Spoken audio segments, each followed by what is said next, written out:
দাও, ক্ষুধা লাগছে। হ খাইয়া দাইয়া বাপের মতো দামরা হও। দাদি বিয়া করুন। তোর এই শরীর দেখে কে তোরে বিয়া করব বাপ?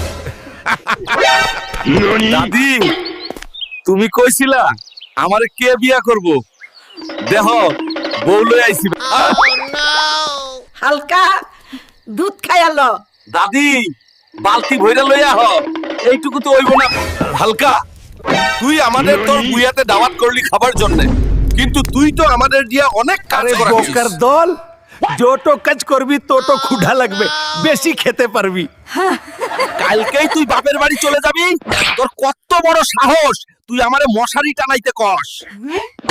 ভাবছিলাম পলাদা ফর্সা হইব, হইল না। মা, হালকা আমাকে 2টা মুরগি পোড়াই দাও, ক্ষুধা লাগছে। হ খাইয়া দাইয়া বাপের মতো দামরা হও।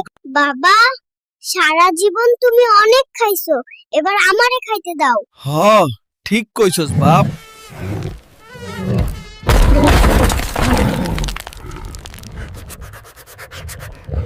শালার মশা, তোকে একবার ধরতে পারলে ফাঁসিতে ঝুলাবো। তুই আমাকে চিনিস? আরে একদম হালকা ছুইলাম, কেন ভেঙে গেল? তুমি হালকা টাচ করলেও আর্থকোয়েক হই। মাসি বাচ্চা হুলকা আমারে ঠিক মতো খাইতে দে, নাইলে তরে সহ খাইয়া ফেলামু, কইলাম। বাবারে এই তো পুরো ট্রাকের ওয়েট। রিকশা ভাই টেনশন লিয়ান না, আমি পুশ দিয়া যাব। আর আমি বেল বাজামু, ট্রিং ট্রিং। ওই ক্যামেরা আমার দিকে রাখো, আমি এখন হেরো। আরে এই টাইটানিক আমার ওজনেই ডুববো।